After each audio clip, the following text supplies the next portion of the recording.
The sun was going down over Los Angeles, painting the sky in shades of orange and gold. The city lights were beginning to flicker on, and the streets were busy with cars rushing home. On the edge of the city, there was a small, old-fashioned car repair shop. It wasn't big or fancy, but it had been around for a long time. Inside the shop, an old man named Walter Briggs was wiping grease off his hands. He let out a tired sigh. Walter was 72 years old, and he had spent most of his life fixing cars. His little shop had been running for many years, even as big car dealerships and modern repair shops took over. But people still came to Walter because they trusted him. He didn't cheat them, and he knew cars better than most mechanics. But the trust didn't pay hospital Martys. Walter winced as he pressed a hand to his chest. Lately he had been feeling a sharp pain there. It came and went, but it is happening more often now. He told himself it was just because he was tired. He didn't have time to be sick. There were always cars to fix.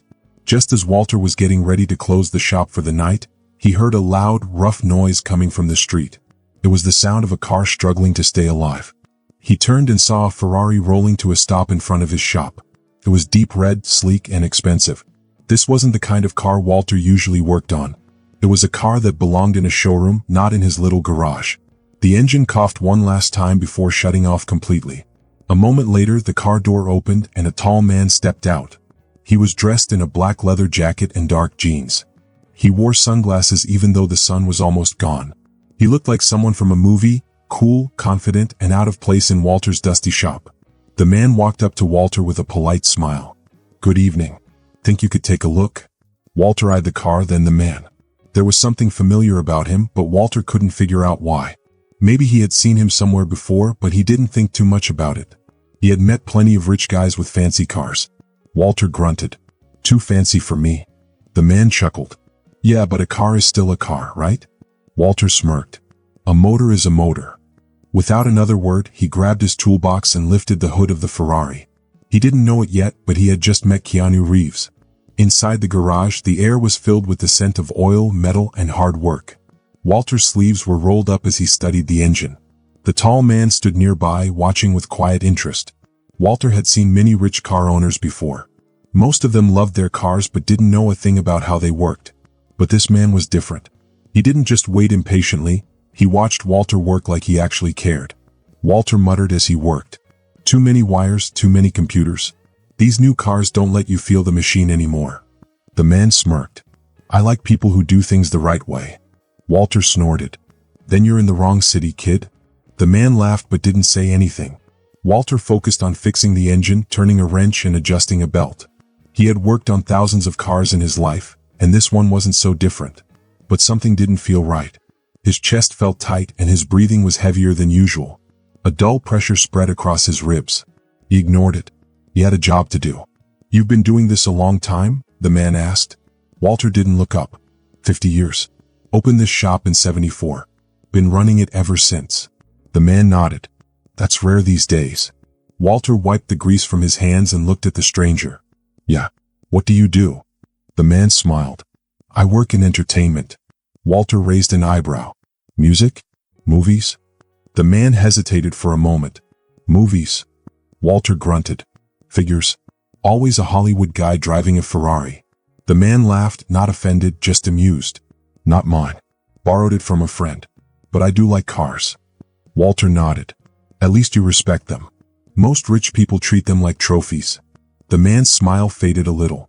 He nodded. "Yeah. I've never cared much about trophies." Walter turned back to the engine, grabbing a wrench. Then suddenly he froze. A sharp pain shot through his chest, burning and spreading across his ribs. His breath caught and his vision blurred for a second. But then just as quickly the pain faded. His hands shook slightly, but he clenched his jaw and forced himself to keep working. No time for this. He tightened the last bolt. The engine was fixed. That was what mattered. Walter stepped back and wiped his forehead. "All right, try it now." The man got into the car and turned the key. The engine roared to life, smooth and perfect. Walter crossed his arms, satisfied. "There she is." The man smiled, running his hands over the steering wheel. "Beautiful." He got out of the car and reached for his wallet. "How much do I owe you?" Walter shook his head. "Nothing. Seeing a car run right is enough for me." The man looked surprised. "Are you sure?" Walter waved him off. "I don't charge for easy jobs. Just come back if she gives you trouble again. The man studied Walter for a moment. Then he smiled. I will. And next time I'll bring you a coffee. Walter chuckled. Just don't bring that fancy Starbucks stuff. The man laughed and stepped into the Ferrari. He rolled down the window and nodded at Walter. See you soon, Mr. Briggs. Walter just grunted, watching as the car drove off into the night. He had no idea who he had just helped. And he had no idea how much that man would change his life. As Walter locked up his shop, his chest tightened again. He struggled to breathe, gripping the door frame. He waited for the pain to pass, and it did. Shaking it off, he turned off the lights. Another day, another car. But tomorrow would be different. Because the man Walter had just helped was already making plans. And next time he wouldn't come empty-handed. Keanu Reeves drove through the quiet Los Angeles streets, the cool night air brushing against his face. The hum of the Ferrari's engine filled the silence. His hands rested lightly on the wheel. But his mind wasn't on the car. He was thinking about the old mechanic. It was all about Walter Briggs, an old mechanic. He was tough, stubborn, and didn't say much, but he was honest. And that was rare in this big city. Keanu had met so many people in his life. Actors, directors, even millionaires. But something about Walter felt different. Walter was real. And for some reason, Keanu couldn't stop thinking about him. When Keanu got home, he poured himself a glass of water, sat down, and opened his laptop. He wanted to know more about Walter. He typed into the search bar, Walter Briggs Auto Repair, Los Angeles. The first result was a small, simple website. It looked old. No big designs, no fancy ads, no special deals. Just a few words at the top. Briggs's Auto Repair. Honest work since 1974. Keanu clicked on it. There were a few blurry pictures on the page. One showed Walter when he was much younger, standing proudly in front of his shop. He had a wrench in his hand and a big smile on his face. Then, something else caught Keanu's eye, a section with comments from people who had been Walter's customers over the years. Keanu leaned in and started reading. Right arrow, I was broke and my car stopped working on the freeway. Walter fixed it for free and told me to pay later. I never forgot that. Right arrow, Walter once stayed late to fix my truck so I could get to my night job. He wouldn't take extra money. Right arrow, my dad took his car to Walter for 30 years. When my dad passed away, Walter fixed his old Chevy so we could drive it to the funeral. Keanu felt a tightness in his chest. This man wasn't just a mechanic. He was a good man. A man who helped people without asking for anything in return. And yet, outside of this little neighborhood, no one seemed to know about him. Keanu leaned back in his chair, staring at the screen. He had only met Walter for an hour. But now he knew for sure Walter Briggs mattered. And people like him shouldn't be forgotten. But how could Keanu help? Not with money. Walter wouldn't take it. He had already refused payment once. So what did Walter really care about? Keanu thought back to their conversation at the garage. Walter had said that mechanics today just swapped parts instead of fixing the machine. Then it hit Keanu. This wasn't about giving Walter money. This was about giving him a legacy, something that would last even when Walter wasn't around. Keanu closed his laptop and reached for his phone. There was someone he needed to call. But before he could dial, his phone buzzed. A call from an unknown number. Keanu frowned but answered. Hello. A hesitant voice spoke. Is this Keanu Reeves? Keanu sat up straight. Who's asking? The voice sighed. My name's Marty. I own the laundromat across from Walter Briggs's shop. Keanu's grip tightened on the phone. Why was this guy calling him? How did you get this number? Keanu asked. Marty paused. I know this is weird, but I saw you at Walter's shop tonight. And, well, I figured if anyone could help, it's you. Keanu's heart sank. Something was wrong. What happened? Keanu asked quickly. Marty sighed. Walter's in the hospital. Keanu felt a cold chill run through him. He had planned to visit Walter's shop tomorrow. But now he realized, tomorrow might be too late. He grabbed his car keys and rushed out the door. The streets were quiet when Keanu pulled up to Briggs's Auto Repair. But something felt off. Usually the garage was dimly lit but still open late. Now it was completely dark. And on the door there was a single piece of paper taped crookedly. Keanu stepped out of his car. His boots echoed on the pavement as he walked toward the shop. He stopped in front of the note and read, Closed indefinitely. Keanu's jaw tightened. So it was true. Walter wasn't here. And from the way the place looked, he hadn't been here for days. Keanu was still processing it when he heard footsteps behind him. He turned around. A man in his 60s stood near the laundromat. He wore an old flannel shirt. His face looked tired. You're the guy from last night, aren't you? Keanu nodded slowly. Marty? The man gave a small, sad smile. Yeah. Sorry for calling you like that. But I thought you should know. Keanu's voice was quiet but serious. What happened? Marty sighed, rubbing his graying beard. Walter got sick while working the other day. It looked bad. Keanu clenched his jaw. He remembered Walter pausing, rubbing his chest while fixing the Ferrari. He had noticed something was wrong. He should have asked. He should have stayed longer. Keanu's voice was firm. Where is he? Marty sighed again. County General. He's been there since Monday. Keanu nodded and stepped toward his car. Marty called after him. Listen, I don't know what Walter means to you, but that man? He's been holding this place together for so many years. Keanu paused, waiting. Marty shook his head.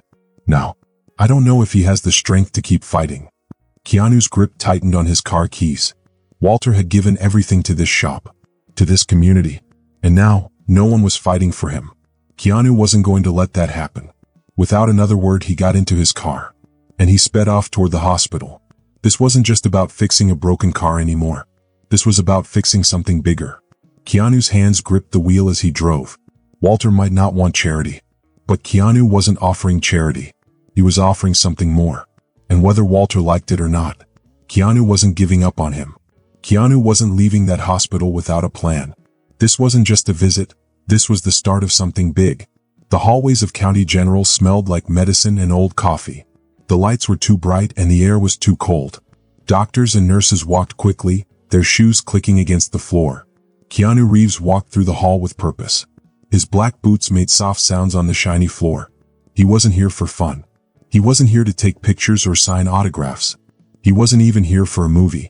He was here for Walter Briggs. Walter was more than just a mechanic. He was someone Keanu trusted, someone who had helped him before. And now Walter needed help. At the front desk, a nurse looked up and blinked when she saw Keanu. She looked like she wanted to say something, but to her credit, she didn't ask for a selfie. I'm looking for Walter Briggs, Keanu said. He was admitted a few days ago. The nurse nodded and started typing on her computer. After a few seconds, she looked up. Room 317, third floor. He's stable, but don't expect him to talk too much. Stable. That was good news. But if Walter wasn't talking much, something was wrong. And Keanu needed to know what. Keanu thanked the nurse and walked toward the elevator. He pressed the button and the doors slid open with a soft ding. Inside, the elevator was quiet. Too quiet. He could hear his own breathing as the numbers above the doors changed. 1, 2, 3. When the doors opened, Keanu stepped out and walked toward Walter's room. Inside the room, the lights were low. It smelled like disinfectant, like all hospitals do. Machines beeped softly. Walter lay in bed looking pale and weak. Wires and tubes connected him to a heart monitor and N4. Keanu stopped at the door for a moment, just watching. Not long ago, Walter had been strong, full of energy. He could fix a car like it was nothing. His hands had built engines, repaired broken things, and helped so many people. Now those same hands rested on the bed, unmoving. Then Walter's eyes slowly opened. He blinked, looked at Keanu, and the first thing out of his mouth was, "Damn. Don't tell me your car broke down again." Keanu grinned. Even now, Walter was still Walter. He pulled up a chair and sat next to the bed. "Nope. Still runs like a dream." Walter let out a weak chuckle, then winced and put a hand on his chest. Keanu frowned. "How bad is it?" he asked. Walter shrugged. Even that small movement seemed exhausting. "The doctors say my heart doesn't listen to me anymore," Walter said. "Kind of like a broken engine. But I can't just swap it out." Keanu clenched his jaw. This wasn't just a bad week for Walter. This was serious. And Walter knew it. Keanu leaned forward. "Look, Walter, I want to help." Walter let out a dry chuckle. "Kid, I know who you are. You're rich, famous, and whatever you're about to say involves money." Keanu didn't blink. "Yeah. I want to pay your medical Martys." Walter turned his head and looked at Keanu. His face was unreadable. Then after a long pause, he shook his head. "No." Keanu exhaled slowly. "Walter." "I don't take handouts, kid," Walter said firmly. Keanu studied him. Walter wasn't just proud. He had spent his whole life working hard and standing on his own 2 feet. He wasn't going to change that now. Keanu nodded slowly. "Fine." If Walter wouldn't take money, Keanu had to think of something better. Then an idea popped into his head. "You built something, Walter. And now you're just going to let it disappear?" Walter frowned. What are you talking about? Your shop. Your work. The people you've helped. What happens when you're not there anymore? Walter sighed. Guess it closes. Keanu tilted his head. And that's okay with you? Walter was quiet. Keanu could see it, the weight of that thought sinking in. Then Keanu leaned forward. I have an idea. Walter narrowed his eyes. Oh, I bet you do. Keanu smirked. Hear me out. Walter had spent his whole life fixing broken things. Now, Keanu was going to fix something for him. Whether Walter liked it or not, this was just the beginning. Once Walter was well enough to leave the hospital, Keanu got to work. Over the next few weeks, Walter's shop changed. The old Briggs's Auto Repair sign came down. A new one took its place. It read, Teaching the Next Generation. Walter shook his head when he saw it. I don't need my name on a damn building. Keanu just smirked. It's not just a building. It's a story. That shut Walter up. When the shop reopened, the crowd was bigger than anyone expected. Old customers came back, smiling when they saw Walter. Young mechanics showed up, excited to learn. Even kids who had never touched an engine before wanted to try. Keanu stood back watching. Walter, still as tough as ever, barked at a nervous 19-year-old. You're holding that wrench all wrong. If you're gonna fix a car, at least hold the damn tool like you mean it. The kid gulped, fixed his grip, and tried again. Keanu chuckled. Walter would never change. And that was exactly why this would work. That night, as Walter locked up the shop, he turned to Keanu. His voice was quiet. Guess I owe you one, kid. Keanu smirked. Nah, you already paid me back. Walter frowned. How the hell did I do that? Keanu pointed at the shop. By proving that the right way is still worth teaching. Walter looked at the new sign one last time. For the first time in a long time, he felt proud. He stood there for a moment, reading the words. The Walter Briggs Technical Garage. Since 1974. Because some things deserve to be done right. Walter smiled. Maybe he hadn't planned for this. Maybe life had surprised him. But one thing was for sure. His story wasn't over. And now it never would be. If you enjoyed this story, I'd love to hear your thoughts. Drop a comment below and let me know what you think. Don't forget to hit that subscribe button for more exciting stories filled with adventure, mystery, and unforgettable moments. Your support means the world. It keeps these stories coming and the creativity flowing. Thanks for watching, and I can't wait to see you in the next video.